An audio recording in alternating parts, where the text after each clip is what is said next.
Selamat berjumpa kembali dengan kami, channel Berita Terbaru.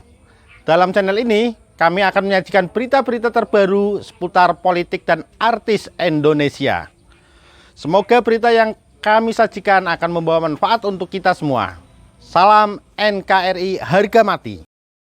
Inilah sebab publik menyayangkan disahkannya RKUHP jadi UU.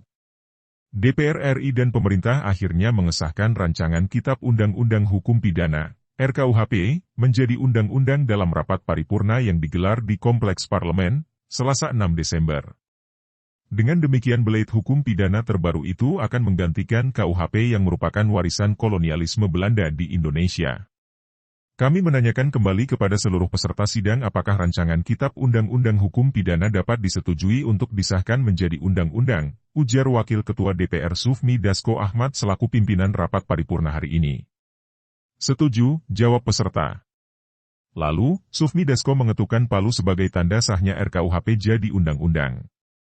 Selanjutnya, KUHP terbaru itu diserahkan ke pemerintah untuk diteken Presiden RI Joko Widodo, Jokowi, dan diberi nomor untuk masuk ke dalam lembar negara.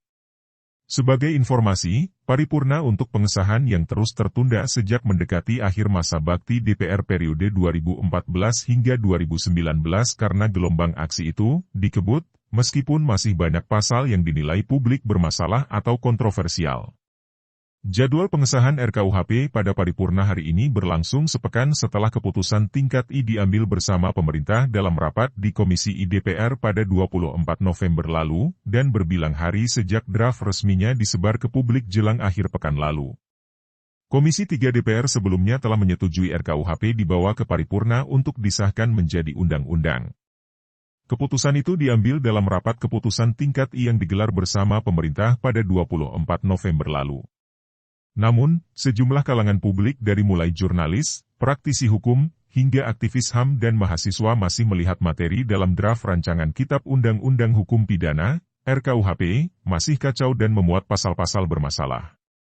Berikut beberapa pasal yang dinilai publik bermasalah dan bisa mengarah ke kriminalisasi dalam draft RKUHP dalam naskah RKUHP terbaru per 30 November 2022 yang diakses dari laman https://peraturan.go.id/site/ruu-kuhp.html. 1. Penghinaan terhadap Presiden. Draft RKUHP Pasal 218 Ayat 1, menyatakan bahwa setiap orang yang di muka umum menyerang kehormatan atau harkat dan martabat diri Presiden dan atau Wapres dipidana dengan pidana penjara maksimal 3 tahun atau denda paling banyak 200 juta rupiah. Kemudian pada Pasal 218 Ayat 2, menyatakan bahwa hal tersebut tidak berlaku jika perbuatan dilakukan untuk kepentingan umum atau pembelaan diri.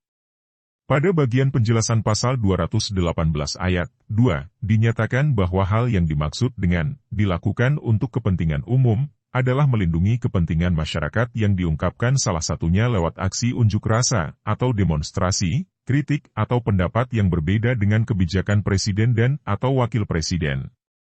Aksi atau kebebasan berekspresi itu pun diberi embel-embel bersifat konstruktif. 2. Pasal makar. Pasal 192 menyatakan bahwa setiap orang yang melakukan makar dengan maksud supaya sebagian atau seluruh wilayah NKRI jatuh kepada kekuasaan asing atau untuk memisahkan diri dari NKRI dipidana dengan pidana mati, pidana penjara seumur hidup, atau pidana penjara maksimal 20 tahun. Pasal 193 Ayat 1 mengatur setiap orang yang melakukan makar dengan maksud menggulingkan pemerintah, dipidana dengan pidana penjara paling lama 12 tahun. Sementara itu, Pasal 193 Ayat 2 menyatakan pemimpin atau pengatur makar dipidana dengan pidana penjara maksimal 15 tahun. 3. Penghinaan lembaga negara. Draft RKUHP juga masih mengatur ancaman pidana bagi penghina lembaga negara seperti DPR hingga Polri. Ketentuan itu tercantum dalam Pasal 349. Pasal tersebut merupakan delik aduan. Pada ayat 1 disebutkan, setiap orang di muka umum dengan lisan atau tulisan menghina kekuasaan umum atau lembaga negara, dapat dipidana hingga 1,5 tahun penjara. Ancaman pidananya bisa diperberat jika penghinaan menyebabkan kerusuhan. Pasal 350, pidana bisa diperberat hingga 2 tahun jika penghinaan dilakukan lewat media sosial. Sementara, yang dimaksud kekuasaan umum atau lembaga negara dalam RKUHP yaitu DPR, DPRD, Kejaksaan, hingga Polri. Sejumlah lembaga itu harus dihormati. 4. Pidana demo tanpa pemberitahuan. Draft RKUHP turut memuat ancaman pidana atau denda bagi penyelenggara demonstrasi tanpa pemberitahuan. Hal itu tertuang dalam pasal 256. Pasal ini dikritik karena bisa dengan mudah mengkriminalisasi dan membungkam kebebasan berpendapat. Koalisi Masyarakat Sipil mengatakan, pada praktiknya polisi kerap mempersulit izin demo. 5. Berita bohong. RKUHP mengatur soal penyiaran, penyebarluasan berita atau pemberitahuan yang diduga bohong. Pasal ini dapat menyasar pers atau pekerja media.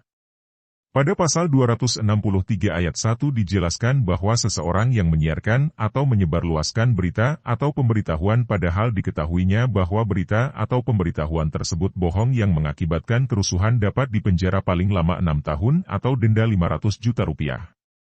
Setiap orang yang menyiarkan atau menyebarluaskan berita atau pemberitahuan padahal diketahuinya bahwa berita atau pemberitahuan tersebut bohong yang mengakibatkan kerusuhan dalam masyarakat, dipidana dengan pidana penjara paling lama 6 tahun atau pidana denda paling banyak kategori V, demikian bunyi pasal 263 ayat 1.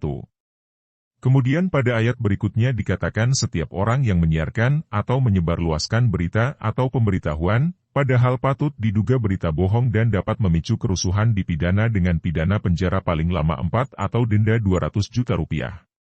Lebih lanjut, RKUHP terbaru juga memuat ketentuan penyiaran berita yang dianggap tidak pasti dan berlebihan. Seseorang yang membuat dan menyebarkan berita tersebut dapat dipenjara 2 tahun atau denda paling banyak Rp10 juta. Hal itu tertuang dalam pasal 264. CNN Indonesia. Selasa, 6 Desember 2022 pukul 11.02 WIB.